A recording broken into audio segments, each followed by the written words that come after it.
Patch 107 gave some love to some weapons that we never actually used.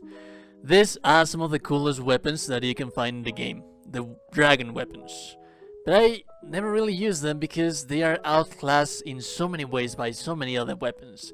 Now in Souls games, you can basically use whatever weapon that you would like to use whenever you would like to use it, especially if you are skilled enough. But me personally, since I have so many options that just outclass these things, I never really use them. So let's speak about what is it that they did previous to the patch. 20 seconds buff, 130 damage for lightning damage that infuses also cold build up. Now on the patch we knew that this thing was buff because it has the weapon skill Ice Lightning Sword. This one is different. This is Spinning Slash. It's different. But it was also buffed as well. So the confusion comes because Spinning Slash was buffed as well, but it's a completely different weapon art.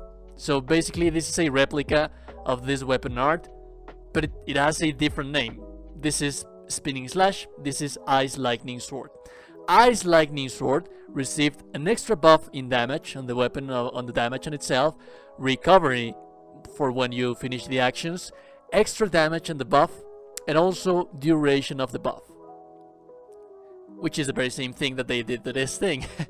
So now this thing is going to give you 160, it's going to last for 40 seconds, it's going to deal more damage, and it's also going to allow you to recover faster from the animation. So, oh boy, one of my favorite weapons that I always wanted to use, but I never actually came to use it because it was just not good enough. It was just not as strong enough as some of the other weapons that you can find in this game. And yeah, basically this was not in the patch notes because of what I told you before, how they appear in patch notes.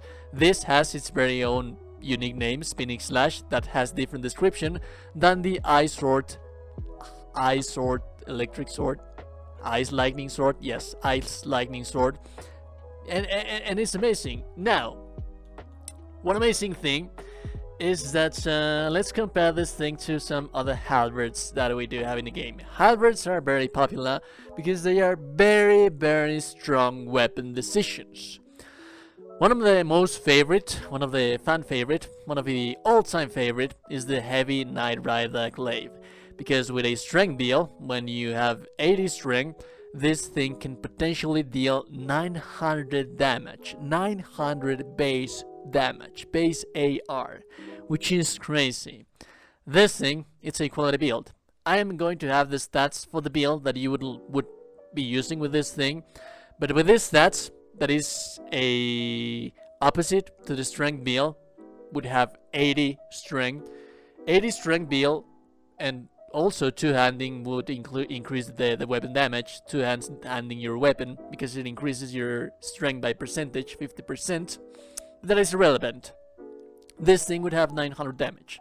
This thing at 55 strength and 55 dexterity would have 700 damage. We are 200 damage short, so we are 200 damage behind. This is a heavy weapon that has the base same damage that a spear would have, which is not good, no bueno, no cool. That is not actually that good. But now that we have this buffed, is going to leave us at a 860 damage, which is only 40 damage below the original Heavy Knight Rider Glaive, which would achieve 900 damage. With this build, you would also have this weapon art skill, which is so very strong, it deals so much damage, but we do have to have in mind as well that with this buff, we are building our Frost build up. We are using our Frost build up to deal percentage health bar on the enemy. As well, when an enemy is frozen, they take 20% extra damage. So I would say, taking all into account, that this thing would finally be on the same level that this thing is. It's not going to outclass it, but it's going to be on the same level. It's going to be as strong as a Heavy Knight Rider Glaive. And the difference is that this thing is cooler. I mean, it has ice lightning on itself. 40 seconds of ice lightning, and I am just so happy about it. Now, let's talk about the talismans and why do I have this thing right here. But yeah, we'll get to that. Just be patient here, bear with me. One talisman that I would advise for you to use, well, also, you see light shield, somewhat of a light shield. We'll talk about that later. But for now, Great Jaws Arsenal. This thing is going to allow you to use this thing because it's really heavy. This thing, if you're planning on using the build that I showed you, which we only have like 25 endurance, 20 or 25 endurance, something like that, yeah, it is in your best interest to use the Great Jaws Arsenal because it is very heavy. Shadow of Alexander. This thing, it's really highly damaging. It really deals so much damage now, and it's like 3 slashes. On specific situations, it's going to cause 4k damage against some specific enemies. I can't stress enough how important it is for you to have Shadow of Alexander with this thing. The Claw Talisman, that is why we are using this thing. At the moment, I do not have a copy for this weapon, but I will. I will try to find it. It's just that since it was so underpowered, I never found myself trying to find a copy for the game.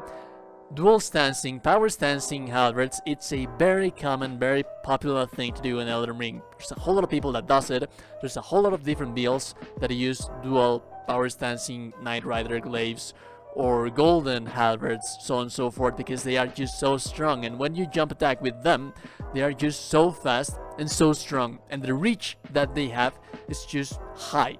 It's just amazing. So imagine for a moment that this is a copy for my dragon halberd. When you two-hand this thing and use the weapon skill, you're going to infuse it, and then you change for your main weapon, and then both are going to be infused with electric frost damage. And that being the case, we are indeed going to be using as well our Claw Talisman, because this is going to enhance our jumping attacks, and jumping attacks with power stancing halberds are so deadly, devastating and strong. And if you have into account that you're also building frost into the enemies, oh boy, I just get excited thinking about it. The Bull Goat's Talisman. I advise this thing because while it is true that you do have more poise with the new patch 107, and this thing is also going to give you hyper armor against some of the heaviest enemies, like my boy that's standing right up there. You might as well be wanting to use this thing. You do have hyper armor while casting this attack, but yeah, I mean, it's always nice to have extra poise. Another talisman that I would advise for you to use is the Sacred Scorpion, not that one, Lightning Scorpion Charm, which increases the lightning damage. We are going to be increasing our lightning damage for our weapon. So that being said, there's also another way that we can increase our lightning damage for our weapon, and that is with our Flasks of Wondrous Physics. The Flasks of Wondrous Physics that I always like to use is Green Burst Crystal Tear. That's one of my basics, that's one of my favorites. I always use it in as many builds as I can because I like the stamina recovery. And then the Lightning Sharding Crack Tear, which is going to increase that extra lightning damage. So if you think about it, that 40 damage that we were leaving behind from the Knight Rider glaive, we are going to be increasing that and more with these things. But also, we are going to still be using that frost build-up, so I would say that at some extent it would actually definitely outclass a Knight Rider glaive build. And that being the case, let's talk about the weapon itself on specific combat. One thing that I like about the weapon is that weapon types, damage types that it has. This has a moveset that is going to pierce enemies. I love that kind of moveset, because when you are in situations where you're fighting in a corridor and you do not want your weapon to bounce back, this is amazing. It just gives you too much control over the battlefield. And that being the case, also we do have two kind of different damages, slashing and piercing. For every time we encounter a slashing resistant enemy, we can use our piercing, and every time we encounter a piercing resistant enemy, we can use our slashing, like you can see right here. It is for the heavy attacks, but it is very strong and very viable as well. And like I mentioned before, let me see if I can find this thick boy. I do have hyper armor with this build, as you can see right here when I am casting that thing. So it is nice, it's high damaging, it gives you hyper armor, but also the range and the wide area that you're going to be attacking enemies with this thing, it's just going to give you so much control of the battlefield. And it's just so the damage potential that this thing has, also if you dual wield it like I told you before, it is just an amazing weapon choice. And now that it has been buffed, I would say that it's on par with any other glaive build, halberd build that you could possibly make. With the difference that this is the coolest looking of them all. It's basically a frozen dragon that you have in your hands. I'm just so happy that we can finally start using these weapons that didn't receive the love that they deserved.